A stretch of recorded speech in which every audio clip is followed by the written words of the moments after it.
Hi friends, કેમ છો? મારા કિચનમાં આપનું સ્વાગત છે. આજે આપણે દિવાળી માટે એક એવું નમકીન બનાવવાના છીએ જે એકદમ ક્રિસ્પી, ખાટું, મીઠું, ગળ્યું અને ટેંગી ટેસ્ટવાળું નમકીન બનીને રેડી થશે, જે ખૂબ જ ક્રિસ્પી એવું બનીને રેડી થશે. દિવાળી માટે જો તમે આ નમકીન બનાવીને મહેમાનોને આપશો તો મહેમાનો તમારા વખાણ કરતા થાકશે નહીં. મહેમાનોને ખૂબ જ ભાવે, ઘરનાને પણ ખૂબ જ ભાવે અને હેલ્ધી એવું આપણું નમકીન બનીને રેડી થશે. આપણે બહારથી નમકીન જે લાવીએ એનાથી તો 7 ગણું વધારે ટેસ્ટી આપણું નમકીન બનીને તૈયાર થશે. આપણે આજે આ નમકીનને ડીપ ફ્રાય નહીં પરંતુ 2-3 ટેબલ સ્પૂનમાં જ રેડી કરીશું અને ખાવામાં ખૂબ જ હેલ્ધી અને ખૂબ જ ટેસ્ટી, ટેંગી ટેસ્ટવાળું નમકીન આજે આપણે બનાવવાનું છે. તો અહીંયા મેં 500 ગ્રામ પૌવા લીધા છે, જે નાયલોન પૌવા આવે છે તે લીધા છે.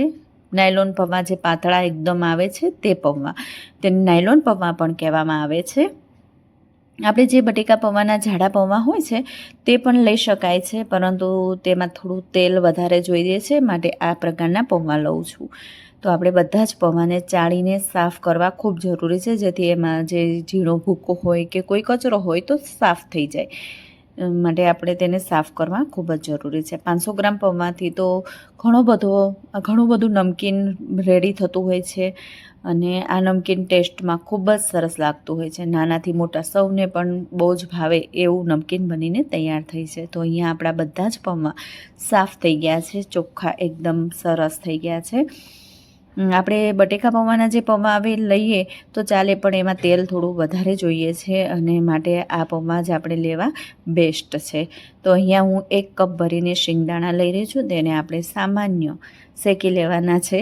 અહીંયા મારાથી એક ભૂલ થઈ ગઈ છે, શિંગદાણાને સાફ કર્યા વગર, જોયા વગર જ મેં પેનમાં નાખી દીધા છે અને હવે હું પેનમાં નાખ્યા બાદ ચેક કરી રહી છું કંઈ ખરાબ દાણો તો નથી ને.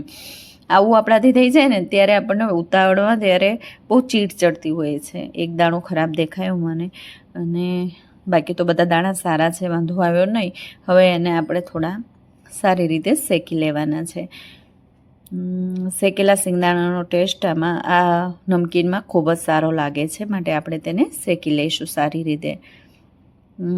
મીડિયમ ટુ સ્લો ફ્લેમ પર જ આપણે શિંગદાણાને શેકી નાખવાના છે. તો આ રીતે આપણે તેને સતત હલાવતા જઈશું અને શેકી દેવાના છે.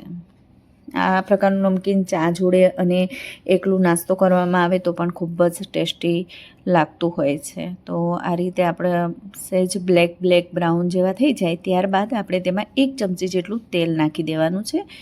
તેલ નાખવાથી તેની ઉપરની સ્કીન હોય છે એ નીકળતી નથી અને તેનો ટેસ્ટ પણ ખૂબ જ સરસ આવતો હોય છે. અહીં આપણે શિંગદાણાને ડીપ ફ્રાય નથી કરતા, પરંતુ ફક્ત તેને શેકીએ છીએ. 1 ચમચી જેટલું તેલ નાખી દઈશું, તેથી તેનો ટેસ્ટ પણ ખૂબ સરસ આવશે અને તેના ફોતરા પણ નહીં નીકળે. બસ આ રીતે આપણે તેલ નાખ્યા બાદ ફક્ત 2-3 સેકન્ડ સુધી હલાવવાનું અને આપણા શિંગદાણા આવી રીતે શેકાઈ જાય છે. હવે આપણે અહીંયા 1 ટેબલ સ્પૂન જેટલું તેલ ગરમ કરવા મૂકવાનું છે. તેલ ગરમ થાય ત્યારબાદ આપણે તેમાં થોડી હળદર એડ કરીશું, પણ તેલ સારું એવું ગરમ થઈ જવા દેવાનું છે. ત્યારબાદ જ આપણે તેમાં હળદર ઉમેરવાની છે. મને અહીંયા થોડું તેલ ઓછું લાગ્યું એટલે હું થોડું તેલ 1 ટેબલ સ્પૂન કરતાં ઉપર 1 ચમચી જેટલું તેલ મેં નાખ્યું છે. તો હવે તેલનું ગરમ થઈ ગયું છે, આપણે સારી એવી 1 મોટી ચમચી એવી હળદર નાખી દઈશું. ત્યારબાદ જે સાફ કરીને પૌવા રાખ્યા છે ને એ પૌવા એડ કરી દેવાના છે. બધા જ પૌવા આપણે એડ કરી દઈશું અને હવે આપણે તે પૌવાને શેકી લેવાના છે સારી રીતે.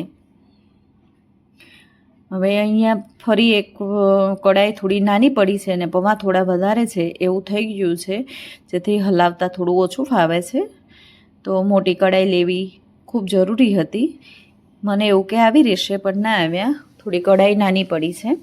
હવે એને આપણે સારી રીતે મિક્સ કરતા રહીશું. મિત્રો, કડાઈ નાની પડી, મેં કડાઈ બદલી નાખી છે. થોડી મોટી કડાઈ હતી તે લઈ લીધી, કેમ કે આજુબાજુ ઢોળાતા હતા બહુ, એટલે થોડી મોટી કડાઈ લઈ લીધી છે. બસ આ રીતે જ આપણે તેને મિક્સ કરી દેવાના છે, સરસ એવા શેકી દેવાના છે હળદર નાખીને. બીજું કશું મસાલા એડ કરવાના નથી, ફક્ત હળદર નાખીને જ આપણે તેને સારી રીતે શેકી દેવાના છે.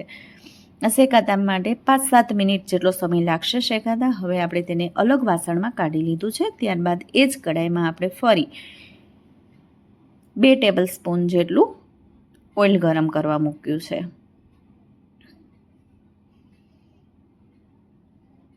2 ટેબલ સ્પૂન જેટલું જ ઓઇલ મૂકવાનું છે. ઓઇલ ગરમ થાય ત્યારબાદ આપણે હવે તેમાં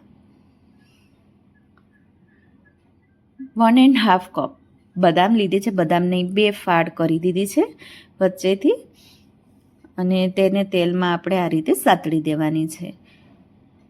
બદામ સતળાઈ જાય ત્યારબાદ આપણે આ જ રીતે મેં કાજુને પણ 2 ભાગ કરી લીધા છે, તે પણ 1.5 કપ કાજુ લીધા છે. હવે આ બંનેને આપણે સારી રીતે તેલમાં સાતળવાનું છે. સહેજ કલર બદલાય આ રીતે ત્યાં સુધી આપણે તેને સાતળવા દઈશું.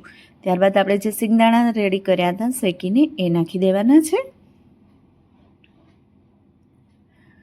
તો એને પણ આપણે યાદ રહે કે ધીમા ગેસ પર જ આ બધું શેકવાનું છે. એ સિંગદાણાનું પ્રમાણ થોડું વધારે હોય તો સારું લાગતું હોય છે. 1.5 કપ રાખ્યા હતા સિંગદાણા, અને ફરી 2 ચમચી જેટલા સિંગદાણા મેં ઉમેર્યા છે. આ રીતે આમાં તમે ડ્રાયફ્રૂટ્સ પોતાની પસંદગીના લઈ શકો છો, પોતાની બીજા સ્કીપ પણ કરી શકો છો. અને 1.5 કપ કિસમિસ લીધી છે તે નાખી છે. અને અહીંયા હવે આપણે ફ્રેશ મીઠા લીમડાના પાન આવે છે તે લેવાના છે. પોતાની પસંદગી ઝાઝા ઓછા કરી શકો છો. ડ્રાયફ્રૂટ્સ પણ પોતાની પસંદગીના ઉમેરી શકો છો અને સ્કીપ પણ કરી શકો છો. આ સમયે આપણે જે ચણાની દાળ આવે છે, દાળિયાની દાળ, એ પણ લઈ શકાય છે, પણ હું નથી લઈ રહી. હવે આપણે તેમાં હળદર ઉમેરી દઈશું, ધાણા જીરું ઉમેરી દઈશું, કોરા મસાલા, બધા સૂકા મસાલા નાખી દઈશું, ચાટ મસાલો એડ કરી દઈશું.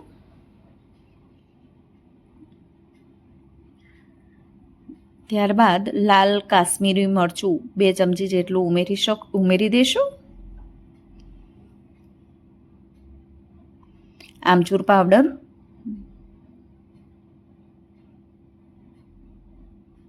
થોડું સંચળ ઉમેરી દઈશું, મીઠું ઉમેરી દઈશું. ત્યારબાદ આપણે તેને સારી રીતે મિક્સ કરી દેવાનું છે. બધા જ મસાલાને આપણે ફરી સાતળી લેવાના છે. ગેસની ફ્લેમ એકદમ સ્લો રાખવાની છે અને બધા જ મસાલાને સારી રીતે સાતળી દેવાના છે. અહીં આપણે મીઠા લીમડાના પાનને ચેક કરતા જોઈશું કે એકદમ ક્રિસ્પી થઈ ગયું છે, અને આપણા બધું જ મસાલો અને બધા જ ડ્રાયફ્રૂટ્સ સારી રીતે સતળાઈ ગયા છે. હવે આપણે જે પૌવા શેકીને રાખ્યા હતા તે પૌવા એમાં એડ કરી દઈશું, અને આપણે પછી એકદમ ધીમે રહી 2 ચમચા વડે એકદમ ધીમેથી આપણે તેને મિક્સ કરવાનું છે. નાજુકતાઈથી આપણે બધું જ મસાલા અને પૌવા એકબીજા સાથે મિક્સ થઈ જાય તે રીતે આપણે તેને મિક્સ કરી દઈશું. આ પૌવાનો ચેવડો ખાવામાં ખૂબ જ હેલ્ધી છે, કેમ કે ખૂબ જ ઓછા તેલમાં બનીને તૈયાર થાય છે, અને ટેસ્ટમાં તો ખૂબ જ સરસ લાગતો હોય છે. તો ચોક્કસથી દિવાળી પર ટ્રાય કરજો. જો તમને મારી રેસીપી ગમી હોય મિત્રો, તો મારી ચેનલને લાઇક, શેર અને સબસ્ક્રાઈબ કરવાનું ભૂલતા નહીં. છેલ્લે આપણે 2 ચમચી જેટલી ખાંડ નાખી દઈશું. દળેલી ખાંડ છે તે નાખી દીધી છે. અને ગળપણ ના ભાવતું હોય તો સ્કીપ પણ કરી શકાય છે, પરંતુ ખાંડ નાખવાથી તેનો ટેસ્ટ ખૂબ જ સરસ આવે છે, માટે મેં નાખી છે. તો આ રીતે આપણે તેને ધીમે રહીને નાજુકતાથી હલાવીને રેડી કરી દઈશું. તમે આમાં જે દાળિયાની દાળ આવે છે તે પણ ઉમેરી શકો છો, ટોપરું પણ ઉમેરી શકો છો, પણ હું 2 વસ્તુ સ્કીપ કરી રહી છું. તમારે એડ કરવું હોય તો એડ કરી શકો છો. તો સરસ ક્રિસ્પી એવો આપણો પૌવાનો ચેવડો રેડી થતાં વાર પણ નથી લાગતી, અને ખૂબ જ હેલ્ધી એવો બનીને રેડી થાય છે. તો આપણો દિવાળી માટેનું નમકીન રેડી થઈ ગયું છે. એક મીઠા લીમડાનું પાન ચેક કરતાં ખબર પડે છે કે એકદમ જ ક્રિસ્પી એવો સરસ આપણો પૌવાનો ચેવડો બનીને રેડી થઈ ગયો છે. હવે આપણે તેને બીજા વાસણમાં લઈ લઈશું.